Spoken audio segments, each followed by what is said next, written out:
આજની ધર્મકથા. પ્રણામ. ધૂપ પૂજાનું કથાનક. વિનય અંદર. ગઈકાલ સુધી આપણે જોયું કે હવે એને ધૂપ પૂજા કરવી ખૂબ ગમે છે. યુવા વયમાં આવ્યો અને એકવાર ધૂપ પૂજા કરતાં કરતાં એના મનમાં ભાવ જાગ્યા, આ ધૂપ જ્યાં સુધી પ્રગટેલો રહેશે ત્યાં સુધી હું કાયદ સ્વર્ગમાં રહીશ. આપણે ત્યાં આને અભિગ્રહ કહેવાય. આવા અભિગ્રહો ક્યારે પ્રગટે? જ્યારે જીવને પોતાના સત્વ ઉપરનો પોતાનો વિશ્વાસ પ્રગટે ત્યારે. આપણને નથી થતા. આપણે પચકાણ લઈ લીધું હોય ને, કોઈ પણ ઉપવાસ વગેરે, કે સંકલ્પ કરી લીધો છે કે હવેથી હું આ નહીં કરું, તો પણ આપણે ડગી જઈએ છીએ. કદાચ તો વધારે ડગીએ છીએ એમ કહીએ તો પણ ખોટું નથી. સામાન્ય રીતે જે વસ્તુઓને જોઈને કોઈ દિવસ ખાવાનું મન ન થાય, ઉપવાસ એકાસના હોય, તો એ વસ્તુ પણ આપણને આકર્ષણ ઊભું કરે છે. કેમ? તો કે એક સામાન્ય સ્વભાવ છે જીવનો કે એને જે વસ્તુની ના પાડશો એ વસ્તુ એને સૌથી વધારે અટ્રેક્ટ કરશે. તમે જેવું પચખાણ લીધું એટલે મન બળવો કરશે. બાયોલોજીકલી આપણે મુનિષ સ્વામી ભગવાનના ચરિત્રની અંદરમાં આ વસ્તુ ખાસ લીધેલી કે બાયોલોજીકલી અને સાયકોલોજીકલી બંને રીતે જો આપણે મનુષ્યને સમજશું ને તો આ બધી વસ્તુઓ બહુ સરળ ખ્યાલ આવી જશે. જ્યારે જીવની ઉંમર, બાળકની ઉંમર 9 થી 10 વર્ષ ક્રોસ કરે છે ત્યારે એના મનની અંદરમાં હવે બળવો કરવાના ભાવ જાગે છે. કેમ જાગે છે? કારણ કે એના ઘરના વાતાવરણ કરતાં અલગ વાતાવરણની અંદરમાં હવે એને આવવાનું શરૂ કર્યું. તો હવે બીજાઓને જોઈ અને એનું મન એ કેટલોક સ્વચ્છંદ ઊભો કરે છે કે એવું કંઈ જરૂરી છે કે વડીલો કંઈ કરવું જ? એ સમયના સંસ્કાર છે. એ સંસ્કારને જો યોગ્ય દિશામાં વાળવામાં ન આવે તો જિંદગી આખી આ સ્વભાવ માણસનો એમને રહે કે તમે એને જે વસ્તુની ના પાડો એટલે એનું મન બળવો કરે કે એવું કંઈ જરૂરી છે કે ન કરવું? કેમ કરવું ભાઈ? અને આ મનનો બળવો જીવ કદાચ શરીરના સ્તર ઉપર આવવા ન દે પણ એ બળવાને ખાડી પણ નથી શકતો. એને ઈચ્છા થઈ કે હું આ વસ્તુ ખાઈ લઉં તો એ શરીરના સ્તર પર, કાયાના સ્તર ઉપર એને નહીં લાવવા દે કે ભાઈ ઉપવાસ છે તેમ છતાં ખાઈ લો. ના, આટલું નબળું સત્વ તો નથી. પણ એ મોકાણ તો ઊભી જ છે કે જ્યારે ના પાડી ત્યારે એને ખાવાનું મન થાય છે તો એ એને કહી દે છે કે ભાઈ એક કામ કરને, આવતીકાલે ખાઈ લઈશું. અને પછી તો બીજે દિવસની સવાર થાય ત્યારે યાદ પણ ના આવે કે મને આવું આકર્ષણ થયું. તો આ સહજ જીવનો સ્વભાવ છે કે એને જે વસ્તુની ના પાડો એ વસ્તુ એને વધુ ને વધુ કરવા જોઈએ. અહીંયા આ વિનયેન્દ્રના મનમાં જે ભાવ જાગ્યો કે આ થશે ત્યાં સુધી હું કાયોત્સરની અંદરમાં રહીશ. હવે જુઓ, પડઘા શું પડે છે આના? તો કે યોગાનુયોગ એ જ સમયે આકાશ માર્ગેથી કોઈ દેવી દેવતા પસાર થઈ રહ્યા હતા અને વિનયેન્દ્ર જે ધૂપ પ્રગટાવ્યો હતો એની એટલી બધી સરસ સુગંધ હતી, એટલી પવિત્રતા હતી, એની ઉર્જાઓ એના ભાવ સાથે ભળીને એનું એક ઉર્જા મંડળ એવું ઘડાયેલું હતું કે દેવદેવીઓને જે વિમાનમાંથી પસાર થઈ રહ્યા છે એને આકર્ષણ થયું કે આ ધૂપ તો કેટલો સરસ છે અને આ વાતાવરણ કેટલું સરસ છે. અને આ જુઓ તો ખરા, આટલો સરસ ધૂપ પ્રગટાવનાર આ યુવાન, આટલો તેજસ્વી યુવાન અને કેવો એકનિષ્ઠ થઈને કાયોત્સરની અંદરમાં ઊભો છે. એટલે દેવીએ સહજપણે કીધું દેવને કે ચાલો ને, આટલી સરસ ભક્તિ કરી રહ્યો છે આ યુવાન, તો આપણે એની ભક્તિમાં જોડાવા માટે જિનાલયમાં જઈએ. દેવે કીધું કે એમાં શું જોવાનું હોય? આવી રીતે ચિકાર લોકો પૂજા કરતા હોય છે, એમાં કંઈ અલગ નથી. આવું તો કરે. દેવને મનુષ્ય હંમેશા નીચો જ લાગે. દેવગતિની ઉર્જાઓ, દેવગતિની કાય સ્થિતિ અને દેવગતિનું આયુષ્ય એ રીતનું જ બનાવ્યું છે કે જેમાં મનુષ્ય એમના કરતાં નીચો જ હોય. જેમ મનુષ્યને તિર્યંચ હંમેશા નીચું લાગશે એવી રીતે. કેમ એવું? કારણ કે પુણ્યનો પ્રકર્ષ છે. જેમ જેમ જીવ અધિક પુણ્યશાળી થતો જાય તેમ તેમ જીવને તેવા પ્રકારના પુણ્યની સામે જરૂરી હોય એવી વસ્તુઓ મળતી જાય. હવે દેવલોક ભોગવવા જેવું પુણ્ય જેનું છે એને નીચું સુખ ભોગવવાવાળો માણસ એ તો નાનો જ લાગવાનો. એટલે દેવને મન એ જે દૈવત્વનો દેવપણાનો જે અહંકાર છે એ ઉછળ્યો કે આવી ભક્તિ તો બધા કરતા હોય, આખું ગામ કરતું હોય કે દરેક જગ્યાએ આપણે જશું, આ તો તુચ્છ મનુષ્ય છે, એની ભક્તિમાં જઈને શું કરવું છે આપણે.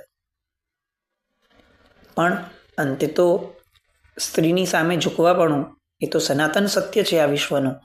એ તો પછી દેવલોક હોય, તિર્યંશ હોય કે મનુષ્ય લોક હોય, એમાં તો કંઈ આમાંથી છુટકારો મળતો જ નથી. એટલે પેલા દેવે અંતે છૂટવું પડ્યું. આ એમ કીધું કે આપણે મારી પાસે એની પાછળ બગાડવા માટેનો સમય નથી. ત્યારે દેવીએ કીધું કે 2-4 ક્ષણની અંદરમાં ખોટું મોડું નહીં, ખાટું મોડું નહીં થઈ જાય કાંઈ, ચાલો હું તો જાઉં છું, તમારે આવવું હોય તો આવો. એટલે દેવ પણ ન છૂટકે મોઢું બગાડતો એના વિમાનમાંથી ઉતરી અને એ જિનાલય તરફ દેવીની પાછળ આવ્યો. હવે વિનયેન્દ્ર એ સમયે કૌશગમાં લીન હતા અને દેવી એ ભગવાનને જોવા નહીં, આની આ ભક્તિને જોવા માટે આવ્યા છે. અચાનક જ દેરાસરની અંદરમાં સાપ દેખાણો. બધા જ સાપ સાપ સાપ આવી બૂમો પાડવા લાગ્યા.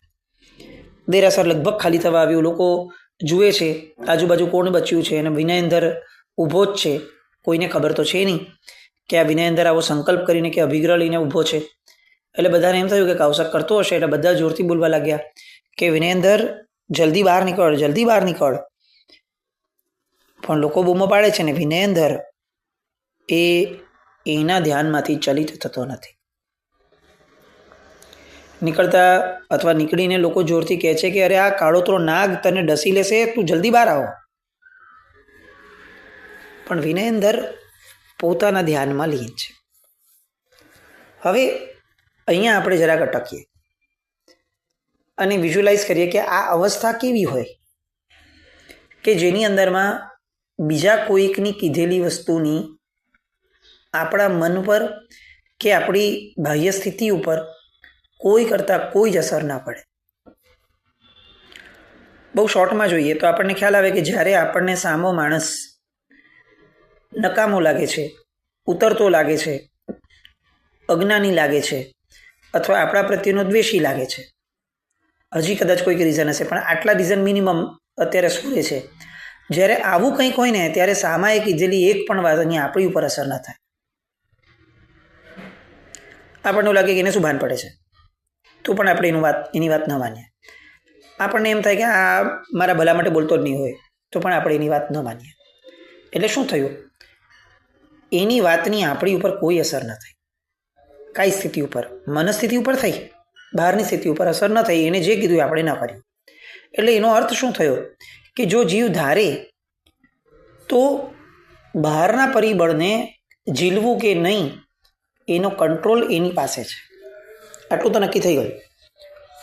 હવે આ જ કંટ્રોલને આપણે સમ્યક દિશાની અંદરમાં વિચારીએ કે જીવ ધારી લે કે મારે બહારના જગત સાથે કોઈ લેવા દેવા નથી, કારણ કે જગત એ હું નથી અને મારે પર તત્વોની અંદરમાં કોઈ પ્રકારે સંબંધ અત્યારે કેટલાક સમય માટે રાખવો જ નથી,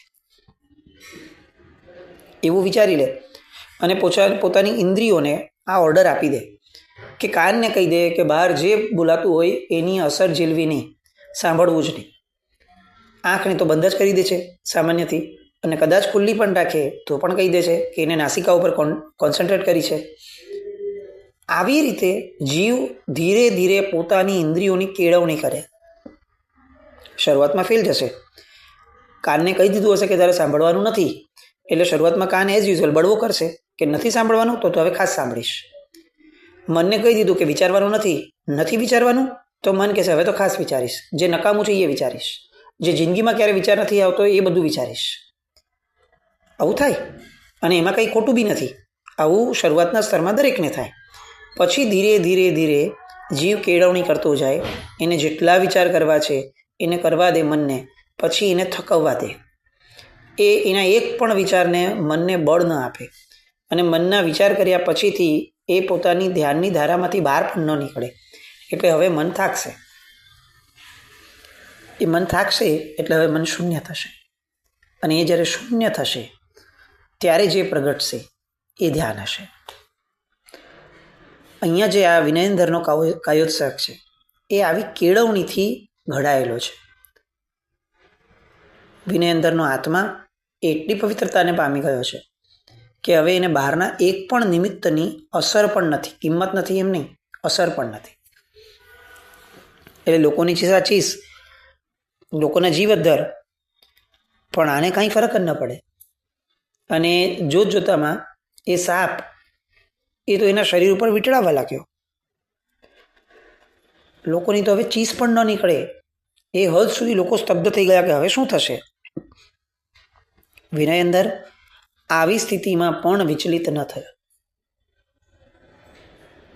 હવે આ આખી પરિસ્થિતિ એને સાંભળીને વિચારીને આપણને ખરેખર વિનયેન્દ્રના સત્વ ઉપર બહુમાનની અહોભાવ જે થાય એની સ્ટાર્ટિંગ શું હતી?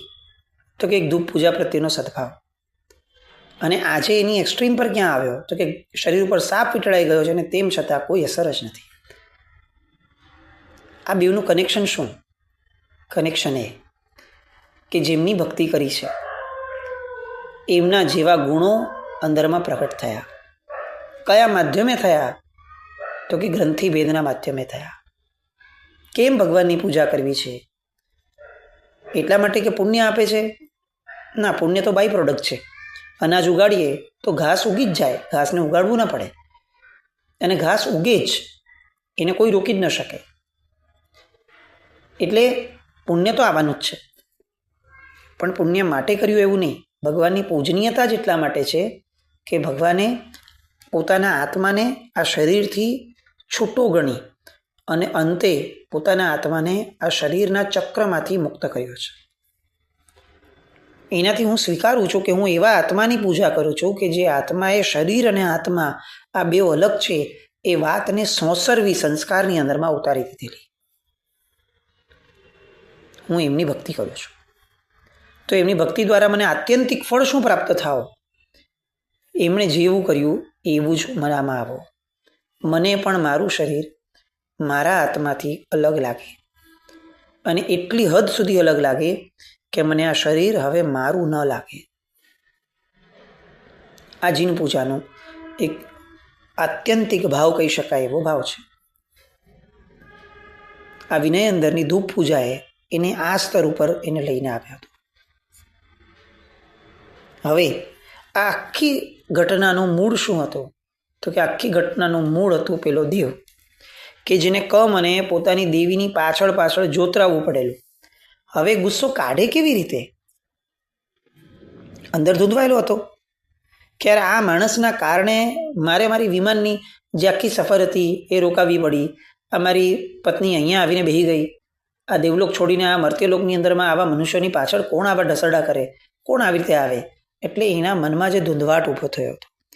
દેવીને તો કંઈ કહી જ ન શકે. આ સનાતન સત્ય છે કે પત્નીની પાસે તો ભાઈ જેટલું કહેવાય એનાથી વધારે વિરોધ કરવાની શક્યતાઓ જ નથી. તો હવે ક્યાં કાઢશે આ ગુસ્સો? તો હવે આ ગુસ્સો એ કાઢશે વિનયેન્દ્ર ઉપર. આ માણસના કારણે આવું થયું છે, હવે હું એને નહીં છોડું. અને હું એને નહીં છોડું એનો જે એક આખો આ ભાવનો એક્ઝિક્યુશન છે, એ એક્ઝિક્યુશન એટલે અહીંયા બનેલી ઘટના. આ સાપને અચાનક વિકુરવ્યો કોણે? તો કે પેલા દેવે. આખા જિનાલીને ખાલી કરાવ્યું કોણે? તો કે પેલા દેવે. સાપને ધીરે ધીરે વિનયેન્દ્રના શરીર ઉપર વળગાડ્યો કોણે? તો કે પેલા દેવે. પણ હવે આ આખી પરિસ્થિતિની અંદરમાં વિનયેન્દ્ર મનથી પણ વિચલિત નથી થયો. દેવ છે, અવધિજ્ઞાન છે, એટલે એ તો રિકન્ફર્મ કરી શકે છે કે આ બહારથી ભલે ઊભો પણ અંદરથી ભય કેટલો છે ને. એવું તો બની શકે કે આ ઠગ ભગત હોય. અત્યારે આપણી પાસે તો આવા અઢળક દ્રષ્ટાંતો આપણા પોતાના જ મળી જાય કે આપણે બહારથી કદાચ લોકોને એમ જ કહીએ કે ભાઈ ના બધું ભગવાનની કૃપાથી થયું છે, પણ એ સમયે અંદર પણ આપણને ખબર છે, અંદર આપણને એક આનંદ છે કે વાહ, લોકોએ મારી પ્રશંસા કરી. તો આવી ઠગ ભક્તિની આપણને અનુભૂતિઓ છે ઘણી બધી. તો એ અનુભૂતિ એને આમાં ચેક કરવા માટે આ દેવે અવધિજ્ઞાનનો ઉપયોગ મૂક્યો. અને એણે જોયું કે આ વિનયેન્દ્ર એ તો ક્યારનો આ આખી બહારની ઘટનાના પ્રદેશથી એટલો બધો દૂરના પ્રદેશમાં એનો આત્મા વયો ગયો છે, એનો ઉપયોગ વયો ગયો છે કે એને ખબર જ નથી કે એના શરીરે સાપ વીંટળાયો છે. અનહદ આશ્ચર્ય થાય. પોતાના શરીર ઉપર સાપ વીંટળાયો હોય ને પોતાને ખબર ન પડે. આવું તો ઊંઘમાં પણ ન થાય. તો આ કેવી ઊંઘ છે કે જેની અંદરમાં સાપ વીંટળાયાની પણ કોઈ ચિંતા નથી? આ યોગ નિદ્રા છે. એવા યોગમાં સરી ગયા કે આખું બહારનું શરીર એ નિદ્રાધીન જાણે થઈ ગયું હોય, એ હદ સુધી ડિટેચ થઈ ગયું. દેવ આખી ઘટનાને જોતા જોતા અનહદ અહોભાવ પામે છે. ઓહો, હું આ છોકરડા માટે શું વિચારતો હતો અને આ છોકરાની મનસ્થિતિ શું છે? કમાલ કહી શકાય. ગમે તે ઉંમરની અંદરમાં પણ, ગમે તેવી ધાર્મિક સ્થિતિની અંદરમાં પણ આ કક્ષાનું જીવન મેળવવું અશક્ય લાગે એવું એને આટલી નાની ઉંમરમાં મેળવ્યું. પોતાના દેહની આસક્તિથી આટલી હદ સુધી પર થઈ ગયો. ખરેખર જીનેશ્વર ભગવંતની પૂજા તો આએ કરી છે. અને એની નજર સામે આવવાનું લાગ્યું કે આ જ સાપને જોઈને સેંકડો જિનાલયમાં આવેલા લોકો ભાગી ગયા. અને આ એક માણસ કે જે ખરેખર જીનેશ્વર ભગવંતનો ભક્ત કહી શકાય, એ કક્ષામાં ઊભો છે, અડગ ઊભો છે. દેવે આખી માયા પાછી ખેંચી લીધી અને પોતે પ્રગટ થયા. જે લોકો બહાર ગયા હતા એ બધા લોકોને સંબોધીને કહેવા લાગ્યા કે તમે ચિંતા નહીં કરો, આ બધી લીલા જે છે એ મેં ઊભી કરેલી હતી, પણ હું અત્યાધિક પ્રસન્ન થયો છું આ વિનયેન્દ્ર ઉપર. તમે બધા જ્યારે ભાગતા હતા એવા સમયે પણ મેં એને જે સંકલ્પ કર્યો છે કે આ ધૂપ જ્યાં સુધી પ્રગટેલો રહેશે ત્યાં સુધી હું કાયોત્સર્ગ નહીં પાડું. આ સંકલ્પ પ્રત્યેની એની સન્નિષ્ઠા, એની પ્રામાણિકતા, સંકલ્પ માટેનું એનું કમિટમેન્ટ, સંકલ્પ માટેની એની જીવન હોમી દેવાની જે ઈચ્છા, સંકલ્પ શક્તિ, એ અદ્ભુત છે, અવર્ણનીય છે અને કદાચ અદ્વિતીય છે. અને દેવ લોકોને કહે છે કે એના આખા શરીરે સાપે ભરડો લીધો અને એ ડર્યો તો નહીં જ, એ હચમચ્યો પણ નહીં અને એના મનમાં એક વિકલ્પ પણ ફૂટ્યો નથી. એનો હું સાક્ષી છું. ખરેખર એ ધન્ય છે. એ હજાર હજાર ધન્યવાદને પાત્ર છે. એ પરમાત્માનો સાચો ઉપાસક છે. અને પછીથી પોતે અંતઃકરણપૂર્વક એની માફી માંગે છે. આ બધું થાય છે અને તેમ છતાં વિનયેન્દ્ર કાયોત્સર્ગમાંથી બહાર નીકળતો નથી. કેમ? કારણ કે હજી ધૂપ પ્રગટેલો છે. આપણે સ્તુતિ બોલીએ છીએ ઘણી બધી વાર, કમઠે ધર્ણેન્દ્રે ચ સ્વોચિતમ કર્મ કુર્વતી પ્રભુસ્તુલ્ય મનોવૃત્તિ પાર્શ્વનાથ શ્રી અસ્તુ. કમઠે એને અનુરૂપ કર્યું, ધર્ણેન્દ્રએ એને અનુરૂપ કર્યું. પ્રભુ કેવા છે? તો કે કમઠ ઉપર ગુસ્સો કરનારા નથી અને ધર્ણેન્દ્ર ઉપર રાગ કરનારા નથી. આ વિનયેન્દ્રના જીવનની અંદરમાં અત્યારની આ વાસ્તવિકતા એ આપણને એક્ઝેક્ટ આ થોઈને, આ સ્તુતિને અનુરૂપ લાગે. કલિકાલ સર્વજ્ઞએ પાર્શ્વનાથ ભગવાનના જે સ્વરૂપનું વર્ણન કર્યું છે એ સ્વરૂપના વર્ણનને અહીંયા અત્યારે આપણે ઘટિત કરીએ તો આપણને ખ્યાલ આવે કે બસ આવી જ સ્થિતિ હશે. સાપે ભરડો લીધો હતો એ સમયે કોઈ ખેદ ન હતો અને આ દેવ પ્રશંસા કરે છે એ સમયે કોઈ એનો આનંદ નથી.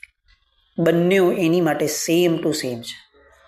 બંનેમાંથી એક પણમાં ધ્યાન આપવા માટે એની પાસે ન સમય છે, ન શક્તિ છે, ન રુચિ છે. એને માટે સાપ એ પણ જરા પણ દ્વેષને પાત્ર નહોતો અને એની માટે હવે આ પ્રશંસા કરતો દેવ એ પણ જરા પણ રાગનું પાત્ર નથી. એ પોતાનામાં જ લીન છે. ભગવાનની ભક્તિથી શું મળે, શું મેળવવું જોઈએ? તો આ વિનયેન્દ્રના દ્રષ્ટાંતને યાદ કરવું જોઈએ. સામાયિક કરીને શું મેળવવાનો છે? આ વિનય અંદરની આ કાયોત્સર્ગની પરિસ્થિતિને સમત્વ ભાવ, પ્રભુસ્તુલ્ય મનોવૃત્તિ, બંને પ્રત્યેનો સમત્વ ભાવ, આ જ સમાધિ છે, આ જ સામાયિક છે. આ જ સામાયિકની ખરી ફળશ્રુતિ છે. આ વિનય અંદરના દ્રષ્ટાંતને અહીંયા આપણે અટકાવી અને આજના દિવસની અંદરમાં આપણી વિષમ વૃત્તિઓને ફક્ત વિચારીએ, એનો ખટકો ઊભો કરીએ કે એક યુવાન વયનો બાળક જો આવું કરી શક્યો, આટલા વર્ષથી ધર્મ કરતા આપણે, ભગવાન આગળ રોજ જતા આપણે, ભગવાનને રોજ સ્પર્શ કરતા આપણે મેળવ્યું શું? બસ આ વિચારણાઓની અંદરમાં આપણે કંઈક મથામણ પામી કરી અને કોઈક નાનકડું પણ સારું ઊભો કરીએ એવો પ્રયત્ન તો કરીએ આજે. જીનાજ્ઞા વ્રત કંઈ પણ બોલાય તો મેં ચામી તો જૈનમ જય અતિશાસન.